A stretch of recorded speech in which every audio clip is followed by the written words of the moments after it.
Subscribe to our YouTube channel and press the bell icon to get the latest updates. नमस्कार। आज हमारे साथ हैं DG NDRF and DG IMD. जैसे हम सभी को मालूम है कि आज दिन में प्रधानमंत्री जी ने preparedness for super cyclonic storm Amphan के लिए जो हमारी प्रिपेयर्डनेस है उसको रिव्यू किया है। तो मैं रिक्वेस्ट करूंगा डीजी एनडीआरएफ से कि वो इसके बारे में ब्रीफ करें मीडिया को। Thank you.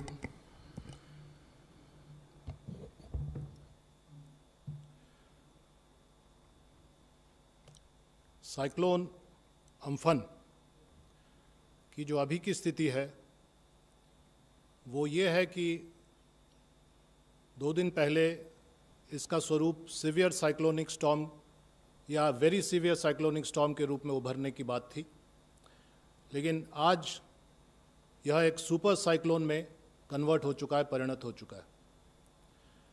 ये बहुत ही सिग्निफिकेंट डेवलपमेंट है। ये सिग्निफिकेंट इसलिए है क्योंकि 1999 अक्टूबर उड़ीसा में सुपर साइक्लोन आया था। उस वक्त के बाद से आज के डेट में इतने सालों बाद ये दूसरा super cyclone Bay of Bengal में बंगोपसागर में आ रहा है।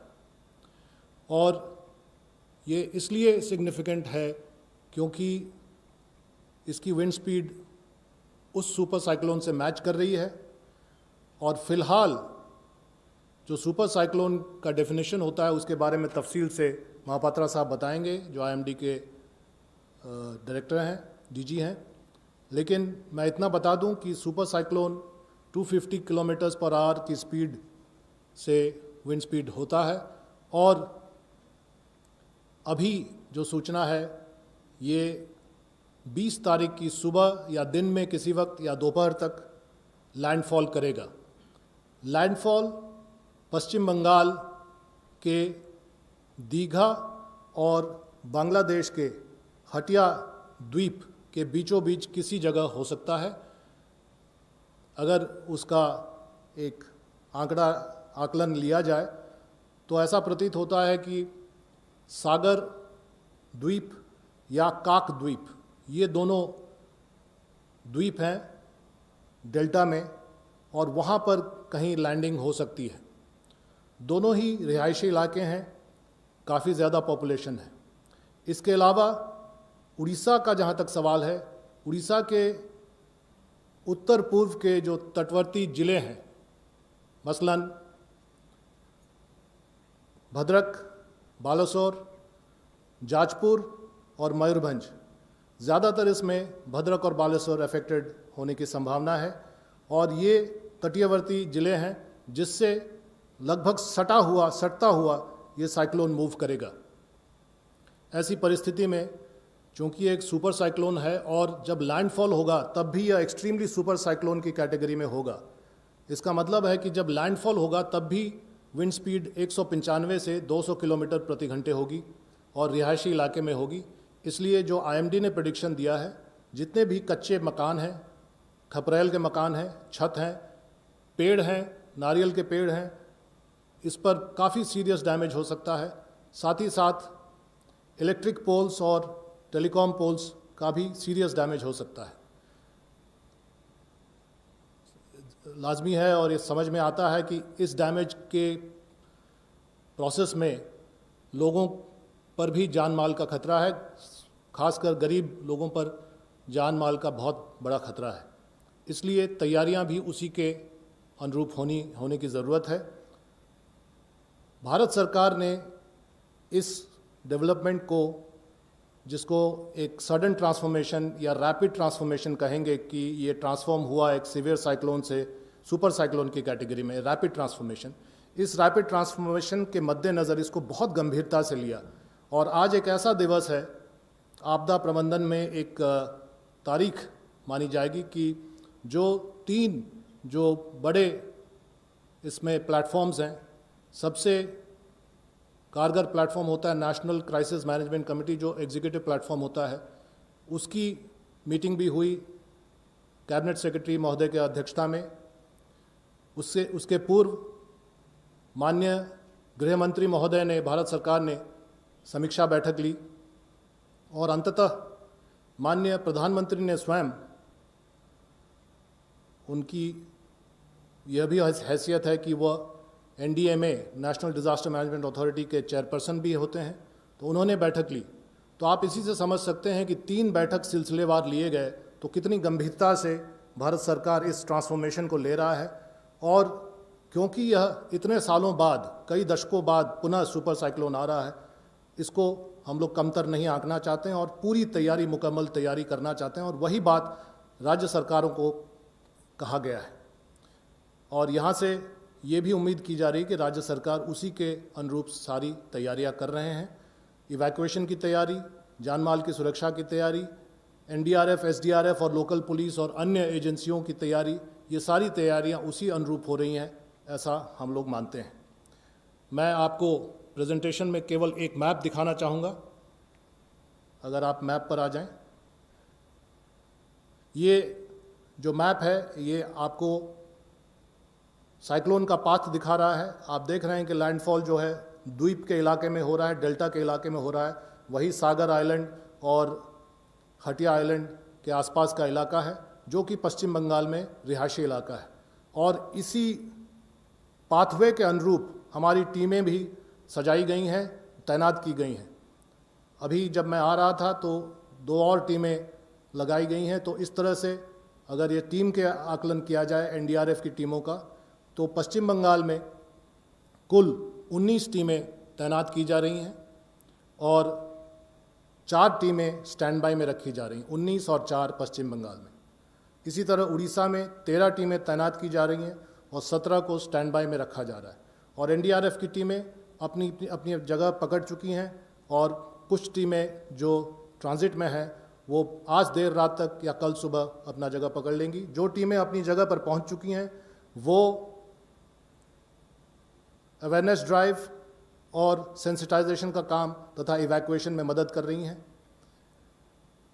ये जो आपके सामने साइक्लोन का पाथ है, उसी के अनुरूप हम लोगों ने टीम्स को डिप्लॉय किया है। अगले मैप में वो डिप्लॉयमेंट आ जाएगा।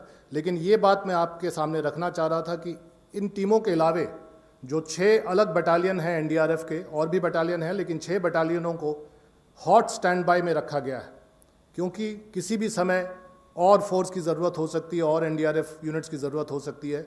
इसलिए 11 बटालियन बनारस, नवा battalion Patna, 1st battalion Guwahati, 10th battalion Vijayawada, 4th battalion Chennai और कोनम, 5th बटालियन पुणे, इन 6 बटालियन में 4-4 टीमों को हॉट स्टैंड बाय में रखा गया है। और एयरफोर्स से समन्वय है कि C-130 एयरक्राफ्ट के इस्तेमाल करते हुए शॉर्ट नोटिस पर इनको अपने गंतव्य स्थल उड़ीसा या बंगाल लाया जाए अगर ज़रूरत पड़े तो। इसके आगे वाले मैप में आप देख सकते हैं जो तैनाती हुई है, हरे रंग में उड़ीसा की तैनाती है NDRF की और ऑरेंज में बंगाल की तैनाती है। इस तरह से आप देख सकते हैं 41 टीमें हैं जिसमें से 32 टीमें तैनात हो चुकी हैं और 9 टीमें रिजर्व में हैं। ये टीमों की संख्या घटती बढ़ती रहती है, लेकिन ये मानकर चलें कि जो पूरी तैनाती जितनी होनी चाहिए उतनी कर दी गई है। आगे एक जो पते की बात है वो ये कि सभी एजेंसियों को, चाहे राज्य की एजेंसी हो, चाहे NDRF हो या सेंट्रल एजेंसी कोई भी हो, इसमें एक डुअल चैलेंज फेस कर रहा है। साइक्लोन भी है और कोविड-19 का भी एक कॉन्टेक्स्ट है। तो कोविड-19 के समय में साइक्लोन में रेस्क्यू और रिलीफ का काम करना है, तो ये डुअल चैलेंज है। इसलिए हम लोग सभी तरह की प्रिकॉशंस ले रहे हैं और जो भी सूट्स देने हैं, जिस तरह के एहतियात बरतने हैं, सैनिटाइजर्स और मेडिसिन, जो प्रिवेंटिव मेडिसिन इत्यादि का जो भी है वो सारा मुहैया कराया गया है और फोर्स को दिया गया है। नेक्स्ट ସଠିକ ମୁକାବିଲା କରିବା ପାଇଁ NDRF ଟିମ୍ ଧାମରାରେ ଉପସ୍ଥିତ ଅଛନ୍ତି। ସମ୍ଭାବ୍ୟ ବାତ୍ୟା ଅମ୍ଫାନର ସଠିକ ମୁକାବିଲା କରିବା ପାଇଁ ଏବଂ NDRF ତରଫରୁ ସମସ୍ତଙ୍କୁ ସୂଚନା ଦିଆଯାଉଛି। ये भद्रक में अनुरोध କରାଯାଉଛି कि ସମ୍ଭାବ୍ୟ ବାତ୍ୟା उड़ीसा में।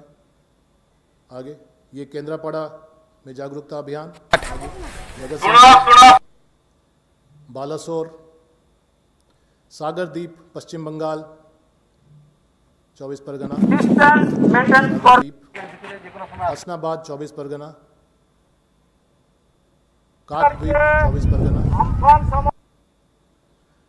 सो ये एनडीआरएफ की तैयारी और जो भी सेंट्रल गवर्नमेंट ने जो स्टैंड लिया है इस सुपर साइक्लोन के मद्देनज़र, ये मानते हुए कि सुपर साइक्लोन कई दशकों में दूसरी बार फिर आया है, उसके मद्देनज़र ये तैयारी है। और ये मैसेज मैं स्पष्ट करना चाहता हूँ कि भारत सरकार ने इसको बहुत गंभीरता से लिया है और उसी के अनुरूप सारी तैयारियां हुई हैं, सारी समीक्षाएं हुई हैं, जो आज प्रधानमंत्री महोदय ने किया, गृह मंत्री महोदय ने किया और कैबिनेट सचिव महोदय ने किया, उसी के मद्देनज़र ये तैयारी है।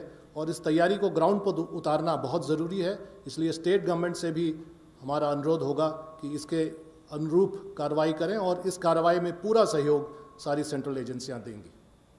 धन्यवाद। धन्यवाद। अब मैं रिक्वेस्ट करता हूँ डीजी आईएमडी से कि वो ब्रीफ करें मीडिया को।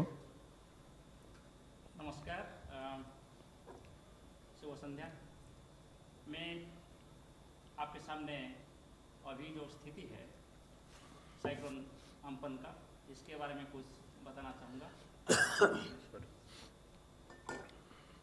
Next please. सो अभी साइक्लोन अम्पन एक सुपर साइक्लोन के हिसाब से केंद्रीभूत है पश्चिम केंद्रीय बंगोपसागर में। आपको ये जानकारी होगा कि ये 16 मई को एक डिप्रेशन जैसे फॉर्मेशन हुआ और 16 इवनिंग को एक साइक्लोन के रूप लिया और आज 11:30 बजे एक सुपर साइक्लोन में परिणत हुआ।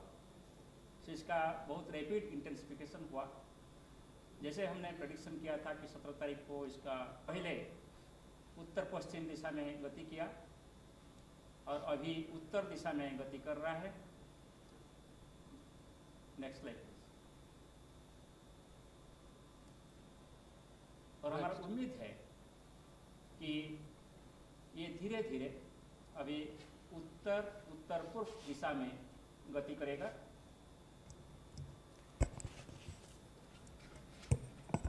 जैसे आप ये फिगर में देख रहे हैं, जो ब्लैक लाइन है वो अभी तक जो पाथ या ट्रैक है साइक्लोन का वो है, और जो रेड लाइन है वो फोरकास्ट ट्रैक है। तो इसके हिसाब से हम उम्मीद कर रहे हैं कि 20 तारीख को आफ्टरनून से इवनिंग के बीच में वेस्ट बंगाल और बांग्लादेश तट को दीघा और हाटिया आइलैंड के बीच में सुंदरबंस के आसपास पार करेगा और तब वो एक एक्सट्रीमली सीवियर साइक्लोन स्टॉर्म होगा और इसका wind speed 165 to 175 kilometre per our और गस्टिनेस में 195 किलोमीटर पर आवर हो सकता है। सो आप इसका विंड स्पीड को कंपेयर करें, आप देखेंगे कि ये बहुत ही इंटेंस साइक्लोन है। इसका एक्सटेंसिव डैमेज या लार्ज स्केल डैमेज करने का पोटेंशियल है और सबसे ज़्यादा इम्पैक्ट वहाँ होता है जहाँ वो तट को पार करता है। इसलिए सबसे ज़्यादा इम्पैक्ट इसका वेस्ट बंगाल का जो साउथ एंड नॉर्थ 24 परगना है और ईस्ट मिदनापुर डिस्ट्रिक्ट है, वहाँ ज़्यादा होने का उम्मीद किया जा रहा है। ये जो आप मैप देख रहे हैं ये विंड फोरकास्ट है। इसके हिसाब से कोस्टल उड़ीसा से शुरू करके वेस्ट बंगाल और बांग्लादेश के इलाका में विंड स्ट्रांग रहेगा। आज रात से कोस्टल उड़ीसा के आसपास जो समुद्र इलाका है वहाँ विंड स्पीड 45 से 55 किलोमीटर पर आवर रफ्तार में शुरू होगा और धीरे धीरे बढ़ के नॉर्थ कोस्टल उड़ीसा में 20 तारीख को विंड स्पीड 110 to 120 और गस्टिनेस में 135 किलोमीटर पर आवर हो सकता है। और जब ये तट को पार करेगा वेस्ट बंगाल और बांग्लादेश कोस्ट को दीघा और हातिया आइलैंड के बीच में सुंदरबन के आसपास, तब इसका wind speed 165 to 175 gusting 195 kmph होने का उम्मीद है। इसके साथ साथ माने साउथ 24 परगना, नॉर्थ 24 परगना और ईस्ट मिदनापुर के साथ साथ जो कलकत्ता, हुगली हावड़ा डिस्ट्रिक्ट से वेस्ट मिदनापुर है, वहाँ भी स्ट्रांग विंड रहेगा 110 to 120 kilometre per hour, gusting to 130 kilometre per hour. So वहाँ भी मेजर डैमेज हो सकता है। मैं आपको यहाँ बोल के रखूँ, ये जो विंड स्पीड है, ये विंड स्पीड में large damage to thatched houses, tin houses, asbestos houses, slum areas, और इसके साथ साथ uprooting of large avenue trees, और इसके साथ साथ जो पक्का स्ट्रक्चर है, ओल्ड पक्का स्ट्रक्चर है, वो भी इम्पैक्टेड हो सकता है।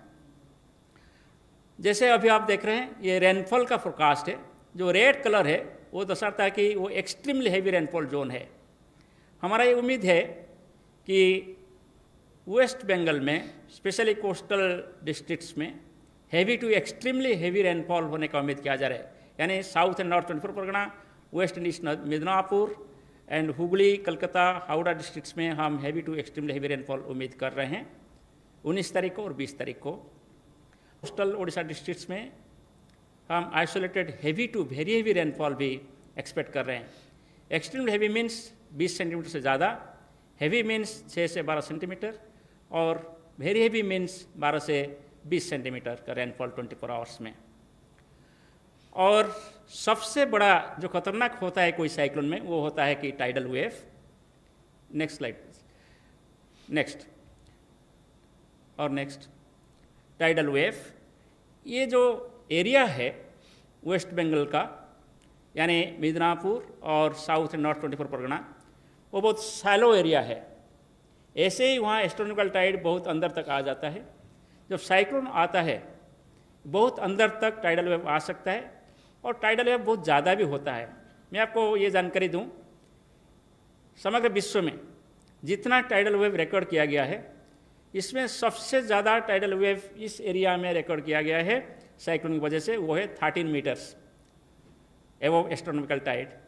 इस साइक्लोन की वजह से जो टाइडल वेव होने वाला है, हमारा उम्मीद है कि साउथ एंड नॉर्थ 24 परगना में 4 से 6 मीटर, यानी एक स्टोरी बिल्डिंग का आप 3 मीटर पकड़ें तो ये 2 स्टोरी बिल्डिंग का 6 मीटर होता है। सो 4 से 6 मीटर हाइट का एस्ट्रोनॉमिकल टाइड के ऊपर टाइडल वेव आने का उम्मीद हो रहा है। ऐसे ही मिदनापुर डिस्ट्रिक्ट्स में 3 to 4 मीटर टाइडल वेव आने का भी हम उम्मीद कर रहे हैं। और ये टाइडल वेव आफ्टरनून से नाइट तक 20 तारीख को आने का उम्मीद किया जा रहा है। और ये जो टाइडल वेव होता है वो सलाइन वाटर होता है, इसलिए ड्रिंकिंग वाटर का स्कैरसिटी हो जाता है, और इसके साथ साथ जो स्टैंडिंग क्रॉप्स है वो डैमेज्ड हो जाता है, और इसके साथ साथ जो हाउसेस है वो भी अफेक्टेड हो जाता है। सो टाइडल वेव से जो इनंडेशन होता है, इसके साथ साथ हेवी रेनफॉल की वजह से भी इनंडेशन कंबाइंड हो जाता है। सो साइक्लोन जब क्रॉस करते हैं 3 तरीके का हजार्ड होता है, इसलिए साइक्लोन को हम मल्टी हजार्ड बोलते हैं। सो जो एक्सपेक्टेड डैमेज है ये विंड के साथ आप देखेंगे, हम एक्सटेंसिव डैमेज टू कच्चा हाउसेस और ओल्ड बैडली मैनेज्ड पक्का स्ट्रक्चर्स को भी डैमेज हो सकता है। तो फ्लाइंग ऑब्जेक्ट्स आ जाती है स्पीड में, जैसे कोई सिटी एरिया में होर्डिंग्स होता है, वो होर्डिंग्स से आपको प्रोजेक्टाइल जैसे आकर आपको व्हीकल को डैमेज कर सकता है। इसके साथ साथ ऑपरेटिंग हो सकता है ट्रीज का, और टेलीफोन और इलेक्ट्रिक पोल्स भी ऑपरेटिंग बेंडिंग वगैरह हो सकता है। रेल और रोड लिंक भी अफेक्टेड होता है, इसलिए इसका रेगुलेशन नहीं तो डाइवर्सन और सस्पेंशन जरूरी होता है। जो स्टैंडिंग क्रॉप्स होता है, प्लांटेशंस होता है, ऑर्चार्ड्स होता है, वो भी अफेक्टेड हो सकता है। और स्पेशली ये जो कोस्टल एरिया में पाम ट्रीज होता है, कोकोनट ट्रीज होता है, वो भी ब्लोइंग डाउन हो सकता है। बूसी ट्रीज लाइक मैंगो वो भी अपरूटिंग हो सकता है।